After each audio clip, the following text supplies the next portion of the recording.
Hello, everybody. Dialectic Diabetic here. I like to go out to eat with my family, um, once a week or once bi-weekly, something like that, depending on where we go. Different restaurants, whether it be a chain restaurant like Applebee's, Chili's, Hooters, Twin Peaks, whatever. We like to go to those places, but more so we like to go to the mom and pop places around town. And people ask me, hey, what apps do you use? How do you carb count while you're going to these places and things of that nature? Well, I'm here to tell you how I do it. Is my A1C last reading was 6.4, and which is pretty good for a type 1 diabetic. And you know, I really, really look at all that big time. So, how to help you all out with that? They asked me, what apps do I use? Because there's thousands of apps out there. That my Fitness Pal, my Calorie King, all that stuff that tries to help you out with that. But I want to tell you how I do it. Hopefully, it helps you all out. Okay, so big chain restaurants like Applebee's, Chili's, Hooters, all that stuff, McDonald's, Burger King, all that, they give you a general idea of what their carbs are in each full meal. Okay, now if you look on their websites and stuff, they'll show you all that. But the problem with that is each chef cooks to their taste more or less. So if they want something a little bit more spicy or something a little bit more sweet or whatever, they'll put a little bit more of their seasonings on it, or a little less, depending. And even, I mean, diabetics, we know seasoning can make you or break you, you know?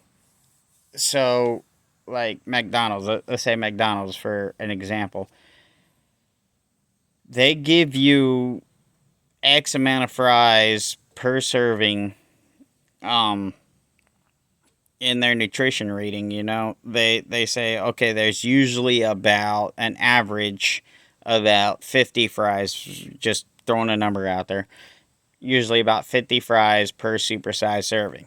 Well, I don't know if you guys have ever seen any of them fast food people, how they scoop them fries up and throw them in there. They don't know how many fries they're putting in there, and neither does McDonald's. Sorry to pick on McDonald's, but I mean, that's a big chain. Well, they can give you 5 or 6 extra fries, and that can really, really change the carb reading and the starch reading and the sodium reading. And you see them pouring the salt on there, and they just here we go, you know. Um, and typically the best McDonald's have the saltier fries, right? Well, that can really screw up all the carb, sodium, cholesterol, everything. That can change everything. So you can get a nice average, but you can't get an exact every time you go to these certain places.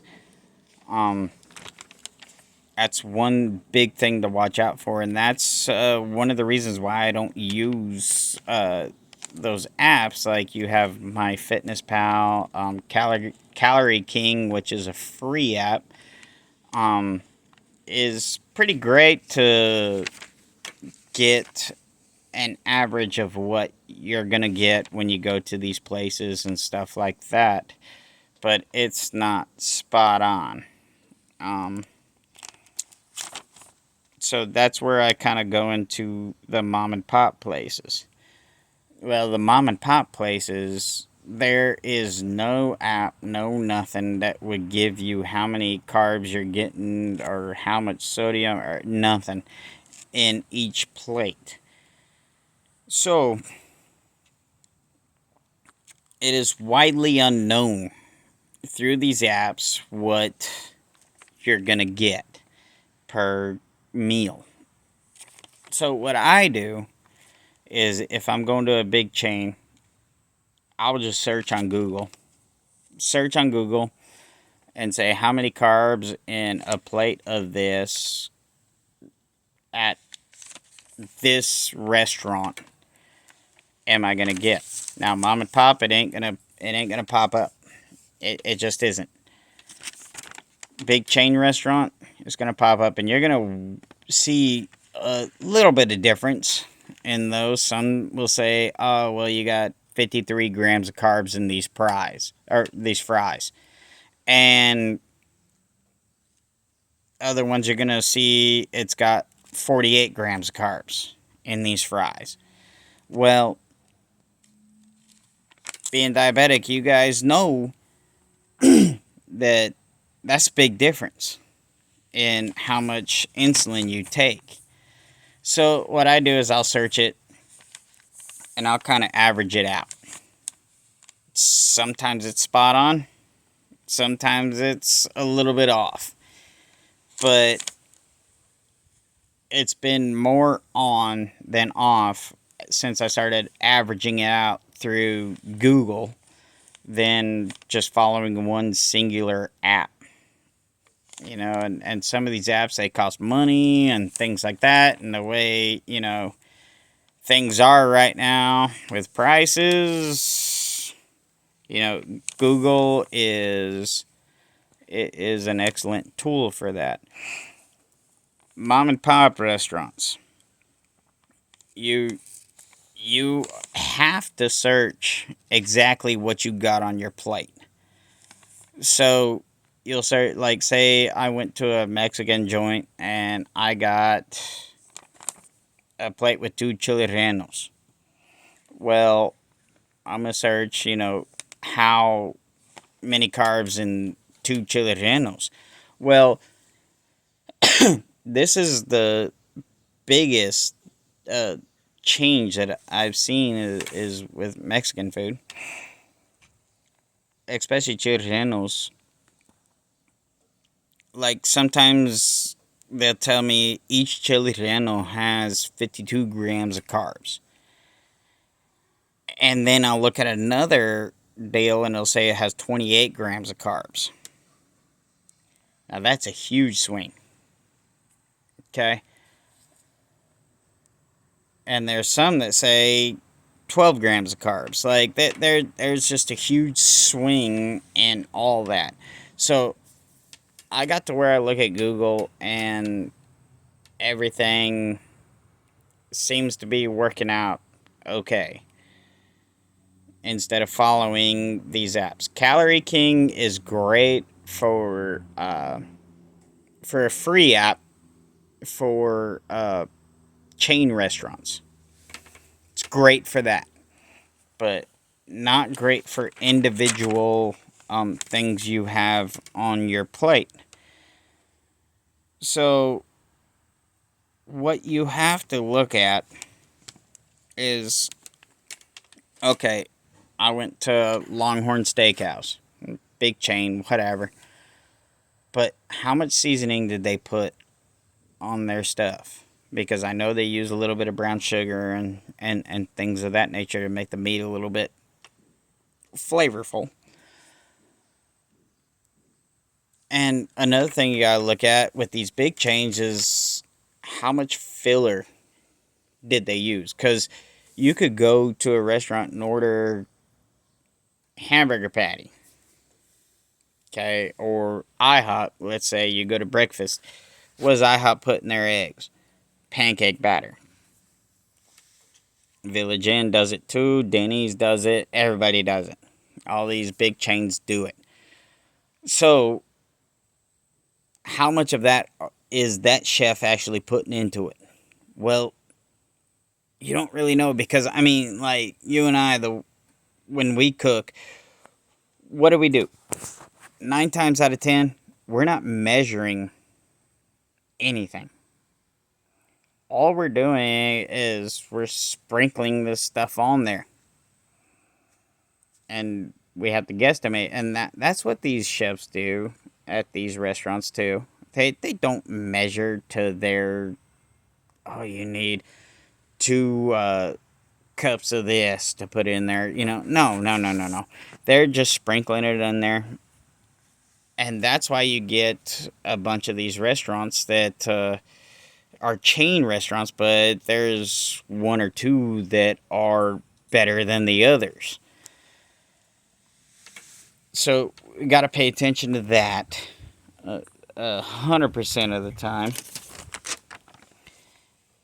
And, like Burger King, McDonald's, even Whataburger, I'm sorry to say it, but I mean, they use fillers like oatmeal in their hamburger patties.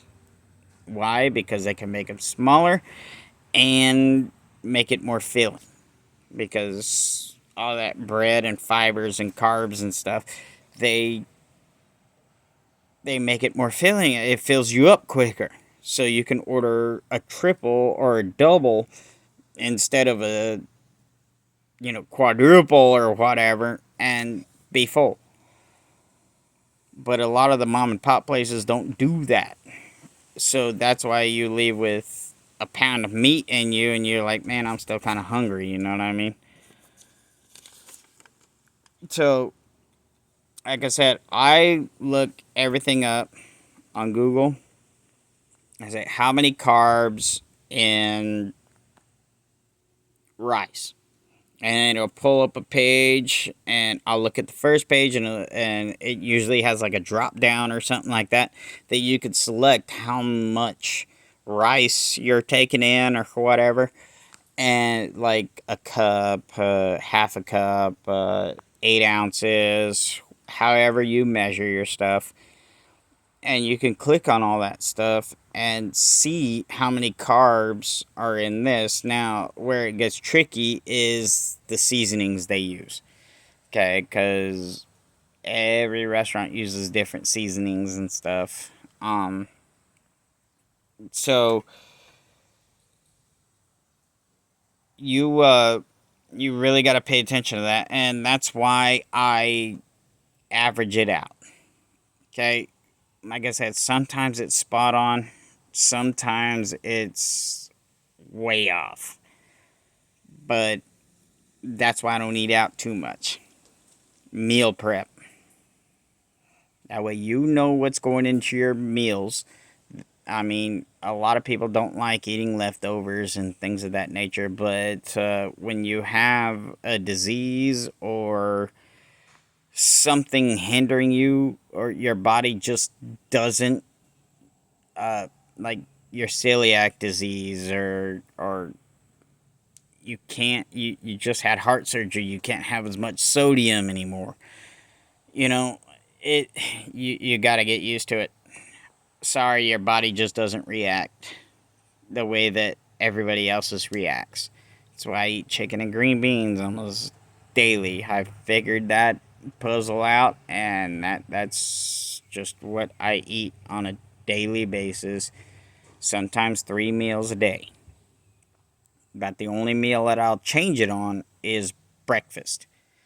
And the reason why I change it on breakfast is because I have a whole day to go ahead and burn all that junk off that I ate. Sometimes I'll have a breakfast sandwich.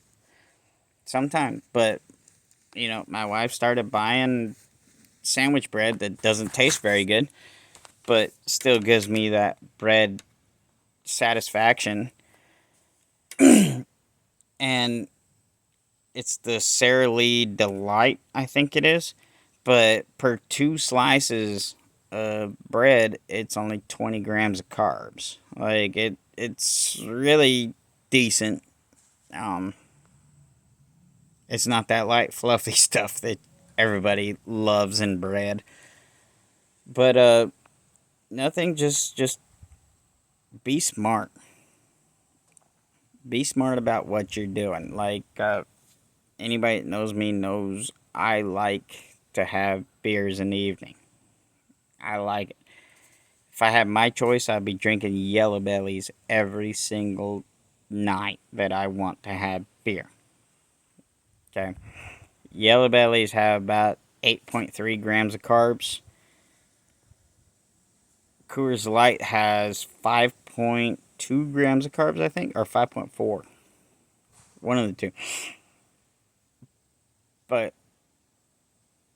I switched to Miller Lite because 3.2 grams of carbs per beer, and it's so much easier to maintain my blood sugar when I do that.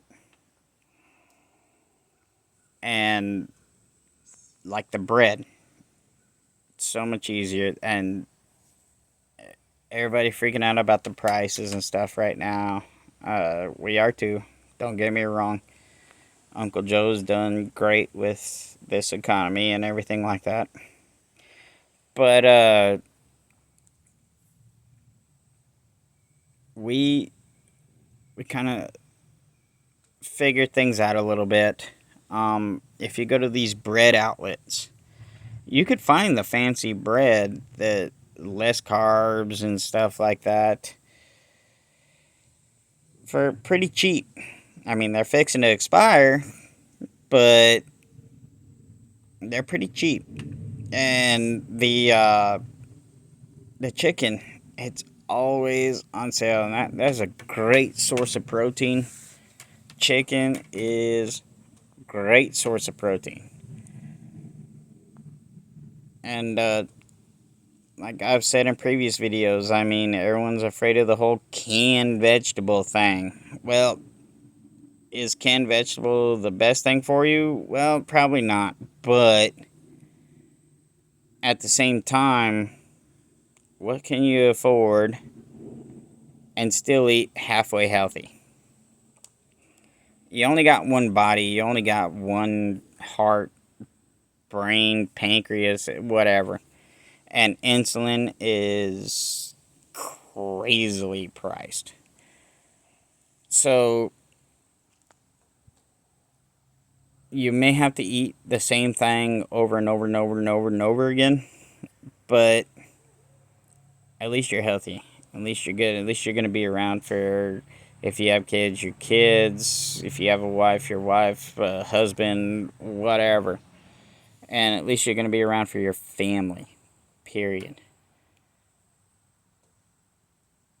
You know, it takes it's a lifestyle change. It really is.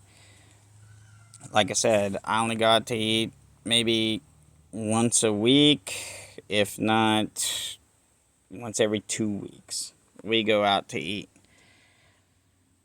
But there's sometimes that we'll go out to eat, like, what was it, last weekend? Maybe? I had a kink tube or something like that. Had an air bubble in my cannula, something. And my sugar was at 300. Okay? This is before I took my last A1C. But it was at 300. I didn't eat nothing. I drank water at dinner. It's about being smart about it, too. Oops. About dropped y'all. Freaking bee flew by me. But, about being smart about it, too. I don't care how hungry you are, none of that nonsense.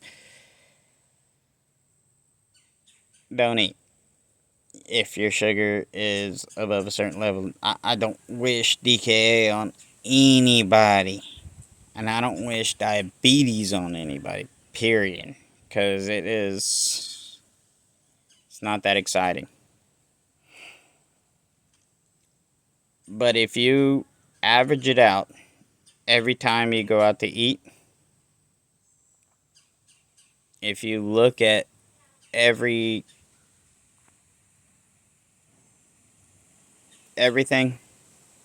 when you go out to eat, like this website says this website says that, and then just average everything out, it's going to help you. Don't just hold strong to a singular app.